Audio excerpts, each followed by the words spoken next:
Charlotte Marchandise est le grand témoin de 64 minutes. Bonsoir. Bonsoir. Merci d'être avec nous dans 64 minutes sur TV5 Monde. Vous êtes candidate citoyenne à la présidentielle française. Vous avez été désignée par plus de 32 000 votants sur le site laprimaire.org. C'est tout de même un tiers de plus que la primaire écologiste. Qu'est-ce qui vous a décidé, Charlotte Marchandise, à vous lancer dans cette course à l'Élysée ? Ce qui m'a décidé, c'est d'abord la démarche et la transparence de la démarche de Thibault Favre et David Guette qui ont lancé ce processus, qui était vraiment de laisser à n'importe qui la possibilité de se présenter en dehors des jeux de parti. Et comme ça fait plusieurs années que je milite pour une réappropriation citoyenne de la démocratie, c'était un premier pas. Le pas a été franchi parce qu'il y avait 8 femmes et 200 hommes sur la plateforme. Et je me suis dit, là, il faut vraiment faire quelque chose. Au lieu de dire, il faudrait que les femmes y aillent, vas-y et prends tes responsabilités. Alors, c'est quoi une candidate au juste citoyenne dans une élection présidentielle ? C'est une candidate qui ne vient pas des partis politiques, donc qui n'a pas fait tous les jeux de pouvoir, de connexion et de réseau qu'il y a dans les partis. Souvent, pas toujours, on sait qu'on peut sortir autrement, mais globalement, il y a tout un jeu politicien et partisan qui existe et qui existe depuis très longtemps. D'autre part, c'est aussi le fait de ne pas être professionnel de la politique, d'être en politique depuis 2 ans et de ne pas vouloir faire carrière en politique et d'avoir une approche très différente. Au lieu d'être un élu qui sait, au lieu d'être une candidate qui dit « moi, présidente, je vais faire ceci et cela », c'est plutôt de dire je ne sais pas tout et je voudrais consulter et faire monter les initiatives citoyennes. » Alors on imagine que vous avez suivi les autres primaires, celles l'écologiste, de la droite, puis désormais de la gauche. Il y a en ce moment donc cette primaire de gauche. Certains candidats comme Benoît Hamon appellent à un renouvellement du système politique pour faire plus de place justement aux initiatives citoyennes. Qu'en pensez-vous ? Oui, je trouve ça extrêmement positif. Et beaucoup de gens disent « Ah, vous avez vu, les socialistes appellent leurs primaires les primaires citoyennes. » Après tout, si ce mot monte, eh bien ça veut dire qu'il y a une préscience et il y a une conscience que beaucoup de gens dans ce pays ne votent plus, beaucoup de gens ne se sentent plus représentés et donc il faut réformer le système. Après, je ne crois pas aujourd'hui, je n'ai pas vu dans les primaires et le fonctionnement des grands partis dans ce pays une vraie réforme, une vraie refondation de la façon dont les gens sont sélectionnés, rien qu'à voir qui a pu participer ou pas à la primaire de gauche, montre que tout le monde n'a pas encore sa place dans ce genre d'action politique. Il y a tout de même un candidat qui se présente comme étant hors parti. Il s'agit d'Emmanuel Macron, qui incarne aux yeux de certains ce courant citoyen, en dehors justement des grands appareils politiques et des grands partis traditionnels. Quel est votre regard à ce sujet ? Je trouve ça très bien. Après, je ne crois pas que ça soit exactement un débutant en politique et qui soit complètement ancré sur les initiatives citoyennes, mais il est certainement ancré sur d'autres initiatives et il convainc des gens. Et moi, je n'ai pas à juger ni les gens qui sont pour Emmanuel Macron, ni les gens qui sont pour le Front National. À un moment donné, ce qui est important, c'est l'expression citoyenne et ce qui nous préoccupe, et c'est pour ça qu'on veut faire un pas de côté, c'est les gens qui ne votent plus, les gens qui n'y croient plus. Alors on va justement parler de votre programme. Vous êtes une spécialiste de la santé publique, un sujet beaucoup évoqué en ce moment, mais juste évoqué. Pour ou contre, par exemple, la sécurité sociale. Notamment, on sait que François Fillon, le candidat de la droite, a fait quelque peu marche arrière, qu'il a eu du mal à justifier ses premières propositions qui visaient justement à réduire certains remboursements. Vous, que préconisez-vous en la matière ? Alors moi, nous sommes, parce que c'est un projet collectif, sur une sécurité sociale universelle. Ça a déjà été abordé. Il y a une tribune extrêmement bien faite, notamment par Didier Tabuteau et Martin Hirsch, il y a 2 jours dans Le Monde, qui va dans ce sens-là. Ça nous paraît important. Mais avant la sécurité sociale, ou en même temps, il est essentiel de parler de la prévention. Aujourd'hui, dans notre pays, 2% du budget de la santé est pour la prévention. Et ce qui va creuser encore et encore le trou de la sécurité sociale, ce sont la maladie chronique et tout ce qu'on pourrait éviter en ayant des habitudes de vie plus saines. Il faut changer le logiciel, il faut faire autrement pour faire en sorte qu'avant de soigner les gens et de les remettre dans l'environnement qui les a rendus malades, de faire en sorte qu'on soit dans un pays qui préserve la santé. Vous avez dit justement maladie chronique, parfois liée à la pollution, de plus en plus même. Quels sont vos engagements justement en matière écologique ? Alors là encore, je m'appuie sur beaucoup de choses qui ont déjà été écrites. Comment on sort de la pollution de l'air qui coûte extrêmement cher au pays. Le rapport de la Cour des comptes l'a montré, qui tue 48 000 personnes par an.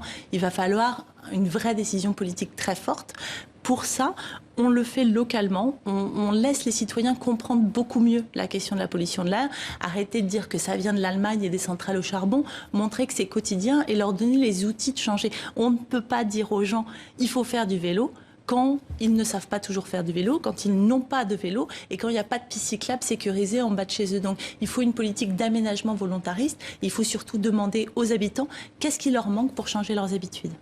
Alors la France souffre économiquement, il y a notamment cette question endémique du chômage. Comment vous comptez-vous relancer l'économie et permettre à tout un chacun d'avoir un travail ? Là encore, je m'appuie sur des choses qui ont été écrites. Pour nous, l'essentiel, c'est et la justice sociale et les transitions écologiques, économiques dont on a besoin pour assurer un futur à nos enfants. Et ça va ensemble. Si on relocalise notre économie, si on aide les PME, les TPE, si on va vers une économie sociale, solidaire et écologique, on va pouvoir créer de l'emploi au plus proche des gens, réduire la pollution et changer tout le cycle. Si on change le rapport dans l'entreprise et dans l'administration, en ayant de nouveaux modes de management avec l'entreprise libérée, en travaillant sur le temps de travail, mais pas de la même façon quand on est Amazon ou quand on est une petite entreprise, on va vraiment pouvoir, et ça a été démontré par plusieurs économistes, on va vraiment pouvoir changer la donne et redonner de l'emploi. Mais celles et ceux qui nous regardent ce soir, Charlotte Marchandy, doivent se dire ce que nous dit cette candidate, au fond, c'est ce qu'on entend dans la bouche de certains candidats déclarés à gauche. Qu'est-ce qui vous différencie d'eux? Est-ce que votre candidature, aussi citoyenne soit-elle, ce n'est pas une de plus? Qu'est-ce qui vous distingue des autres? Je crois que c'est le pas de côté qu'on a fait. J'ai essayé à chaque fois, et là ça va vite sur les questions, de me référer à des sources, de dire c'est pas mon idée, c'est quelque chose de global, et de voir les liens entre les différentes questions. Comment on a une méthode, on a une façon de regarder chacune des lois pour faire en sorte qu'aucune loi qu'on passe dans ce pays ne soit néfaste à la santé, ne soit néfaste à la vie familiale, ne soit néfaste au bien-être et au bien-vivre des travailleurs, et ne pas avoir des politiques en silo où d'un côté l'économie, et puis là on va faire des bus, et puis de l'autre l'écologie, on va faire la COP21, et à chaque fois on est ce fil directeur. Et d'autre part, comment on a des indicateurs, c'est-à-dire ce qu'on dit, et je n'ai pas, évidemment pas le temps de développer et tout n'est pas écrit, c'est à chaque mesure, comment je vais la financer, quels sont les indicateurs, qu'est-ce que je vais faire dans 6 mois, dans 1 an, dans 2 ans, et comment les citoyens vont pouvoir être en interaction avec toutes les mesures et se rendre compte de ce qui se passe et pouvoir donner leur avis et interpeller et pas rendre des comptes dans 5 ans. Vous appelez donc à un changement en profondeur du système, replacer le citoyen au cœur de la politique française. Concrètement, comment faire ?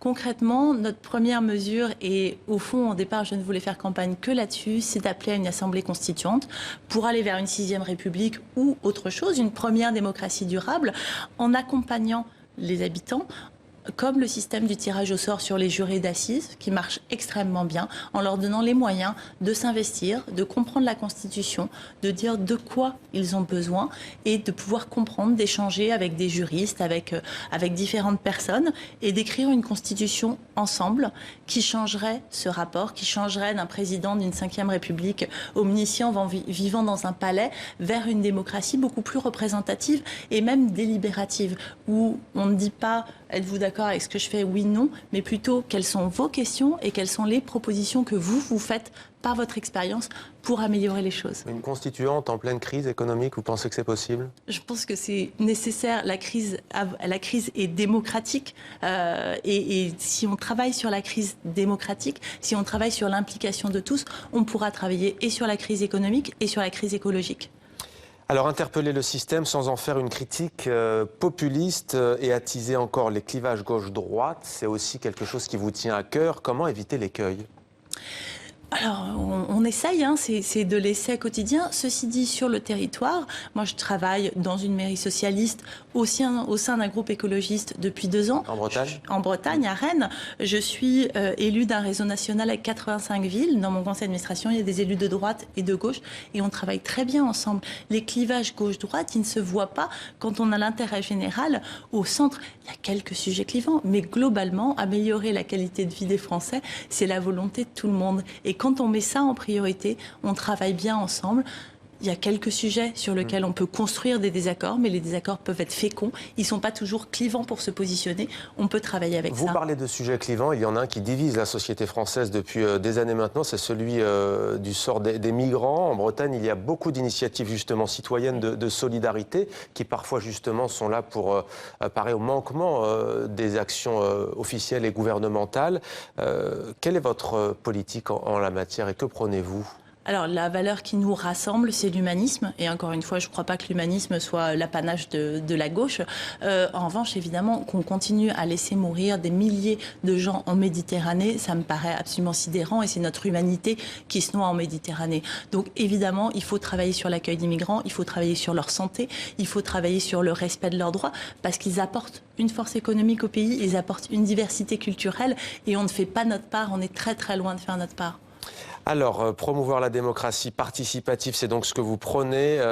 J'insiste, bien entendu, Charlotte Marchandise, mais on entend ça. Vous avez beaucoup misé sur la démocratie participative. En Suisse, il y a ce qu'on appelle des votations régulières. Ce sont des référendums sur des questions relatives, par exemple, au travail, au débat sur l'islam notamment.